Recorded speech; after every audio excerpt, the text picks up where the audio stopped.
Character introductions and synopsis. Love isn't blind, it's just wearing dollar store sunglasses and ignoring every red flag in sight. EmmaParaLeeInc, where the streets tell their own truth. Churra, South Carolina, where the story lives. They say love is a gift. In Churra, South Carolina, sometimes it arrives wrapped in red flags. And everybody at the cookout already knows what's inside. The block don't lie. The block saw fade before Shasta did. Saw the way he walked, slow and deliberate, like a man who had already decided which woman he was gonna use and which one he was gonna lose. The block saw Claudia too, smiling in Shasta's face, memorizing her schedule, wearing her perfume on someone else's sheets. The block don't forget. The block keeps receipts. Now here comes CKY Johnson. Clean shoes, clean record, clean heart. 21 years old and walking into a war he didn't know had already started. The block said, "Baby, turn around." CKY said, "Nah, she's different with me." The block just shook its head. It had seen that before.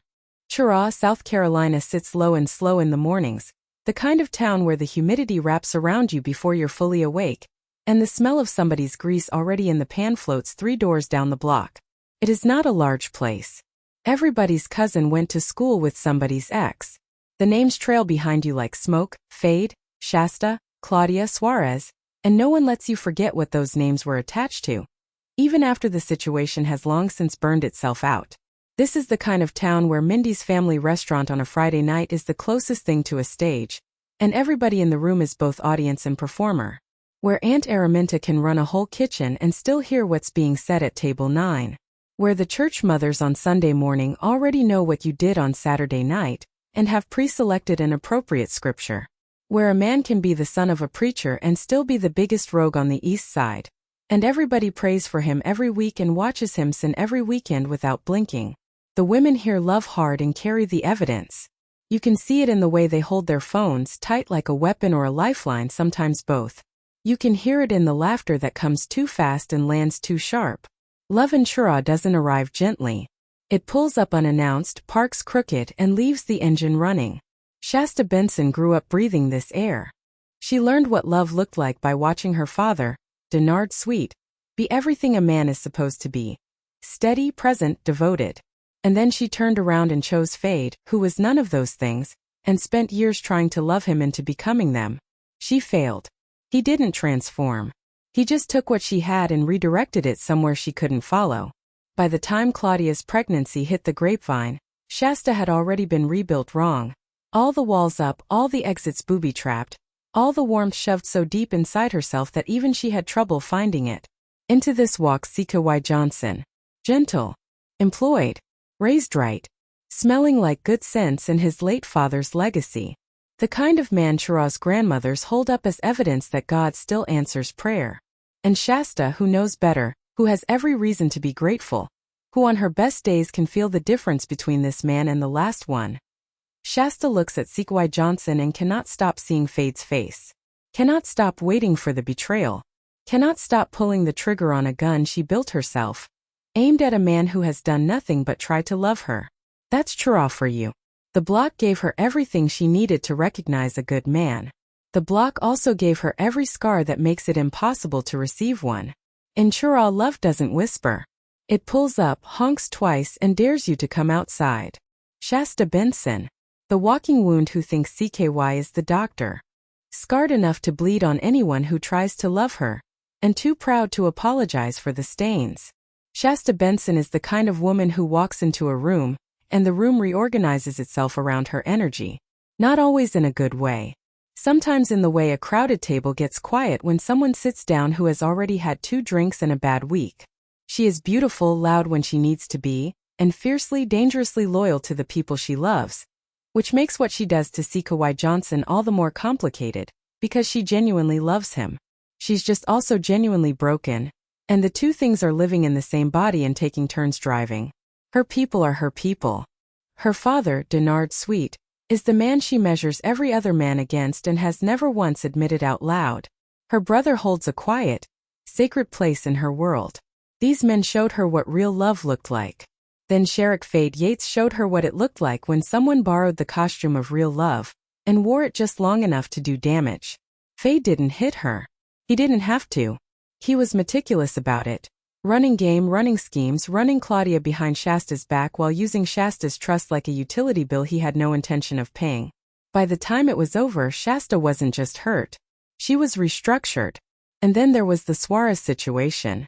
That is a whole separate chapter that Tink Tink only partially knows. Brandy left Chura partially because of, and Shasta has filed under things we do not discuss in polite company. What is known, Fade put Shasta up to it. What is also known, Suarez was too slick, too sharp, and too unbothered to let it play out the way it was supposed to. He took back every dollar, every car key, every chain, and left Shasta holding nothing but the realization that she had become somebody she did not recognize. That was the moment something cracked in her that has not fully healed since. The ratchet side of Shasta.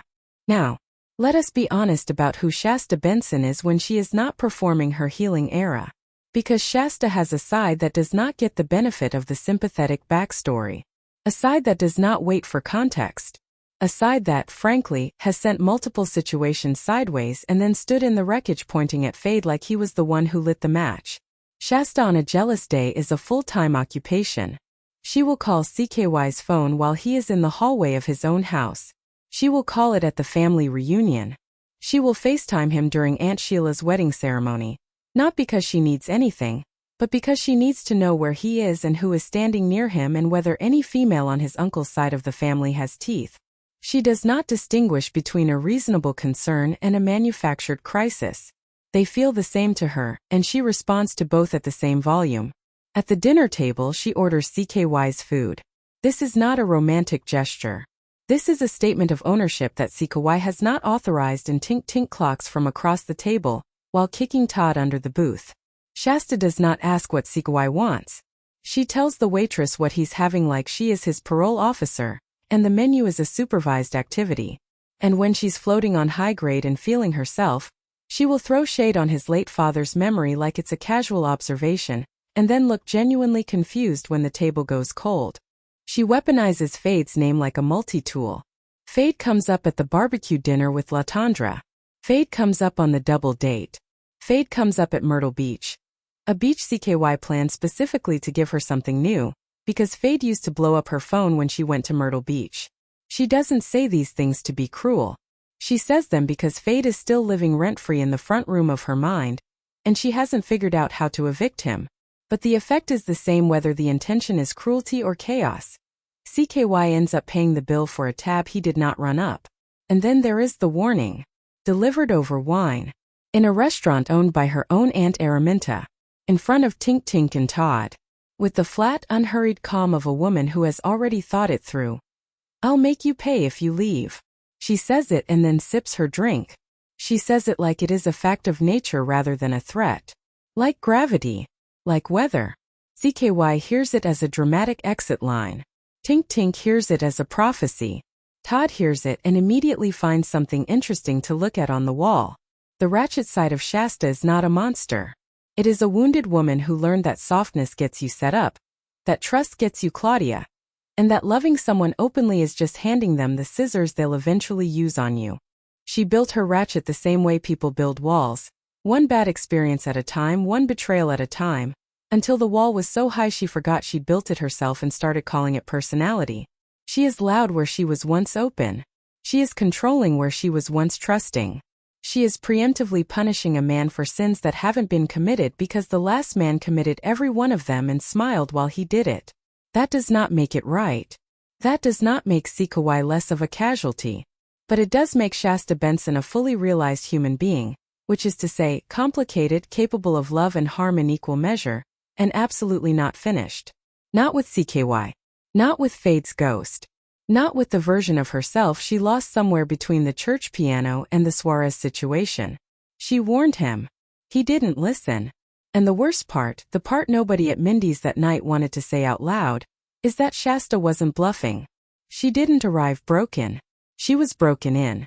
There's a difference, and CKY found out the hard way that neither version comes with a return policy. Ty Johnson. The good one they always managed to find anyway. He signed up for love and ended up in unpaid overtime. At 21, CKY Johnson is the kind of young man who gives his elders hope for the next generation. College graduate, proud partner in Chapman Brothers Cleaning and Upholstery, devoted son, and a man who genuinely tries to honor the memory of his late father Maurice, the big me, to CKY's little me. He's the sort who thinks about how he'd look to God and to his daddy before he acts, which makes what's happening to him in this relationship all the more heartbreaking, and honestly, a little infuriating, because CKY loves Shasta with everything he has, and Shasta is using everything he has to repay a debt she owes Fade. Every late night we need to talk about Fade again session, every jealous text mid-family event, every moment she orders his food and speaks over his voice, CKY absorbs it, tries to understand it, and keeps showing up. His grandfather warned him. His uncles warned him. His mama Latondra has been writing exit strategies in her head since the first Sunday he skipped church for a FaceTime. After 4 months of being emotionally drafted into a war he didn't start, CKY makes the mature decision to end things. It's the right call. It's the logical call. And it would have worked out just fine if Shasta's "I'll make you pay if you leave" had just been the idle threat he assumed it was. CKY is about to fool around and find out. He loved her at full volume while she was still on mute, trying to figure out if he was Fade in disguise. Latondra Johnson. Mama Bear, human lie detector, and absolutely not the one. She didn't need evidence. She needed one meal and one glance. Latondra Johnson raised CKY alone after the construction site accident that took Maurice when their son was just 2 years old, and she'd do it all again without blinking. With the support of Anthony and Jem, Morris's partner and his wife, who kept Johnson and Adams Construction standing and named Latondra a silent partner, she built a stable, loving life for her son. CKY grew up happy, secure, and honest, which is exactly why Latondra recognized the moment something was wrong. It started with the Bluetooth. In the hallway. At breakfast. At family gatherings. At the wedding of Daddy's sister, Aunt Sheila. God rest her dignity. When CKY left the chapel because Shasta was tripping about females on Uncle David's side. Latondra's father called it. Her nephews Motzi and Dreco called it. Even her mama snatched that FaceTime phone at a family function and had a few choice words for the girl on the screen. The whole Johnson family tree was shaking its branches trying to warn this boy.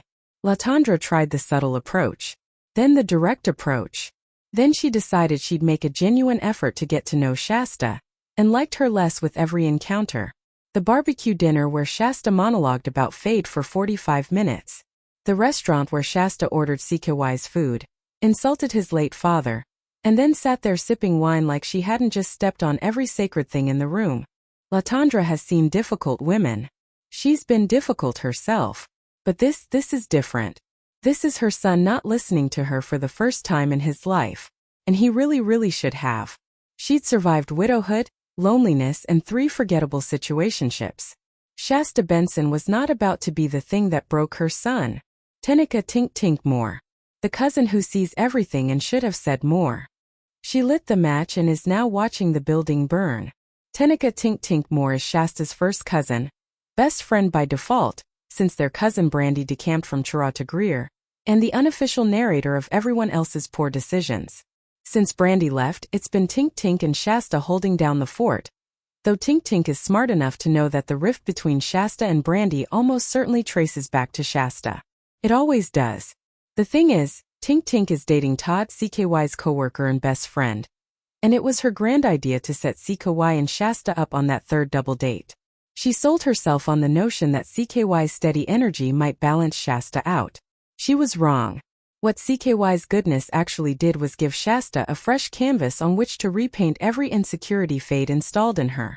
And Tink Tink watched it happen in real time over a nice dinner at Mindy's family restaurant, where Shasta showed up already floating on high-grade weed, ordered CKY's food for him, took a dig at his deceased father, and ended the evening announcing she was not finished like she was closing arguments in a case she built herself. Tink Tink loves her cousin, but loving Shasta has always required a certain tolerance for chaos. The same chaos that drove Brandy to another city, and is currently eating CKY's piece alive. She knows how this ends. She just hoped for once she'd be wrong. She talked Todd into the setup.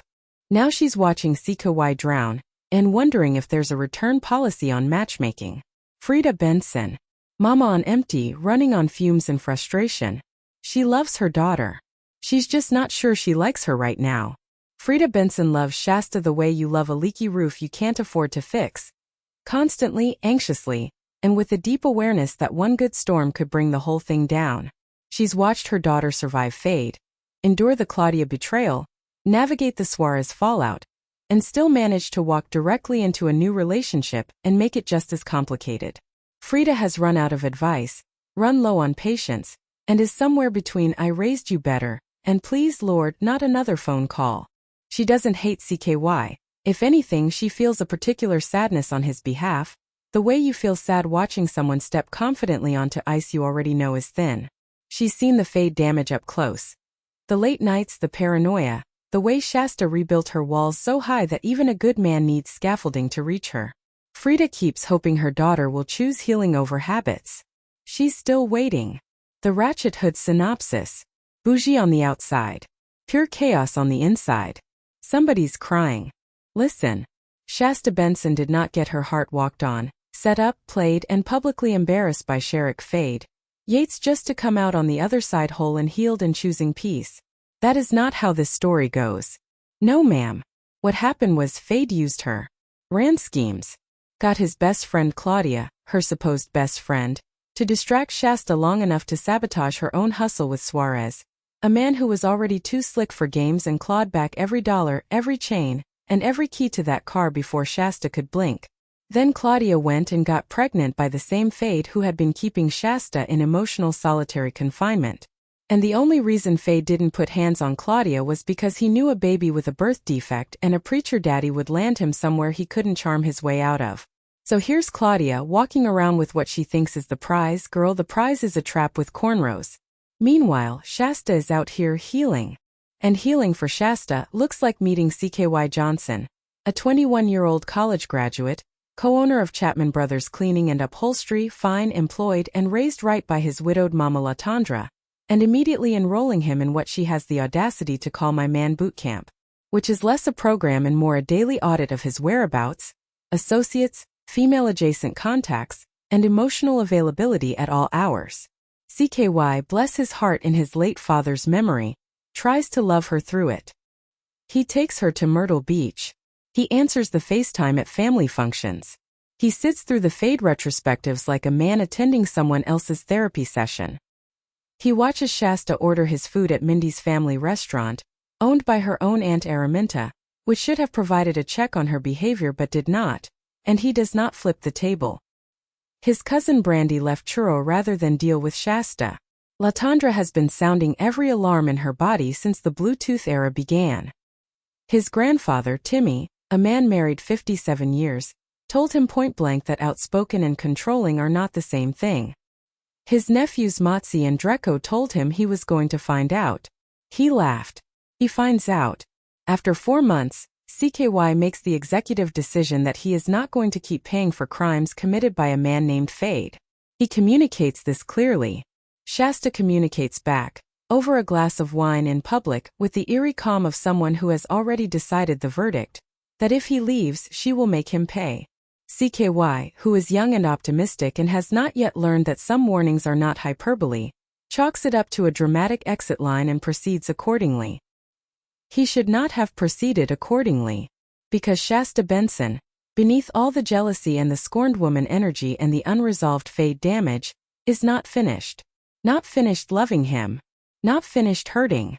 Not finished making everyone in this zip code feel the weight of what she's carrying, and that includes CKY LaTondra Tink Tink, who deeply regrets this matchmaking venture, Todd, who is collateral damage by association, Frida, who is on standby somewhere between exhausted and prophetic, and Denard Sweet, who loves his daughter and has been watching this unfold with the quiet dread of a man who has already prayed about it. Fade's shadow doesn't leave when you leave the relationship. It follows you in, sets up shop in the new one, rearranges the furniture and starts charging rent. And when secrets rise to the surface and consequences arrive dressed like karma, one more time stops being a love story and starts being a reckoning. The question isn't whether CKY will survive Shasta. The question is whether Shasta will survive herself. Sometimes the most dangerous words in a relationship aren't, I love you. There, I'm not finished. EmmaParaLeeInc, where the streets tell their own truth. I'm gonna forget about you. A novel by Kennedy Brown. The man himself, Kelvin Wright. Born July 7, 1987, 7:07 a.m., the seventh child. The Lucky Seven. The original operator. The man who married the whole country. The ultimate user, professional husband, amateur at everything else. Now see, if you was to meet Kelvin Wright on a Tuesday afternoon at a pilot truck stop somewhere between here and everywhere, you would think God himself had sculpted this man to test your good sense. Tall. Easy smile. Jawline like a prophecy. Voice smooth as a hot comb on press day. He got the kind of face that make church mothers fan themselves and mutter something about the Lord workin' in mysterious ways. Kelvin don't just walk into a room. He arrives. Like a weather event. Like the second Sunday in a month when the preacher bring a guest speaker and everybody show up in their good clothes. He got a story for every occasion, a compliment for every woman, and a disappear and act time so perfect you'd think Houdini was his road dog. He drives long haul for a top-tier transportation company, which means two things. He got money and he got distance. And distance, baby, is Kelvin's best friend. He spread his love like he spread his routes. 7 states, 7 stops, 7 women who each thought they was the destination. Not the layover. Now here's the thing about Kelvin that make him dangerous. He ain't entirely bad. That's the part that'll keep you up at night. He genuinely believes he love all of 'em. Regina remind him of his mama. Daria make him feel like somebody worth praying over. Alicia keep him grounded. Brittany make him laugh at 2 a.m. Carly make him feel like a king. Cheyenne make him feel like he got a soul. And Jessica? Jessica make him feel new. The problem ain't that he don't feel nothing. The problem is he feel everything for everybody. And he got the receipts, the ring boxes, and the monogram towels to prove it. 7 weddings. Not a single divorce. Every account in somebody else's name. Every house in somebody else's deed. Kelvin Wright don't own nothing but his rig, his charm, and his good looks. And he figured that was more than enough. Was more than enough. Past tense. 1 open Facebook tab. 1 careless afternoon. 1 cousin named Jessica who just happened to be bloodkin to Daria. And just like that, the whole operation unraveled like a cheap weave in July heat. The 7 women Kelvin Wright spent years managing from interstate highways are now in a group chat together. They got a lawyer. They got screenshots. They got each other. And Kelvin? He's somewhere between Nashville and nowhere, sweating through his good shirt, fixin' to find out what happens when the number 7 stops being lucky. Meet the Magnificent 7. 1. Regina, Atlanta, Georgia. Sweet as peach preserves. Deadly as a southern summer storm. The peach with a punch boutique owner, first wife, first to know better. Regina runs a boutique in Midtown Atlanta called Crowned and Covered. And honey, she dress every woman on her block like they walkin' into their own glory. She got a voice like velvet draped over mahogany, warm, rich, and inviting. Right up until the moment you cross her. Then it turned into sandpaper soaked in acetone. Regina believed in Kelvin the way you believe in a good sale, with her whole chest. She pressed his shirts, kept his dinner plate warm, told her girls he was just a man with a demanding career. She was the first wife and considered herself the realest one. She ain't wrong. She also got the most to be mad about, and she planned to be mad about it in the most elegant way possible. 2. Daria Greer, South Carolina. She pray in the morning. She file motions in the afternoon. The Steel Magnolia Church Girl Paralegal Coalition founder. Daria was raised in a house where the Bible was on the coffee table and Black's Law Dictionary was on the nightstand, and she absorbed both. She got a gospel playlist that'll make you rededicate your life, and a mind that'll make you regret every lie you ever told. She's the one who started connecting the dots when her cousin Jessica sent out wedding invitations with a groom name that sounded real familiar. Daria didn't scream. She didn't cry. She opened a new spreadsheet and started a timeline. She is the architect of the coalition, the keeper of the receipts, and the reason Kelvin Wright is about to understand the full difference between criminal and civil liability. She talks slow and deliberate, like every word has been sworn in.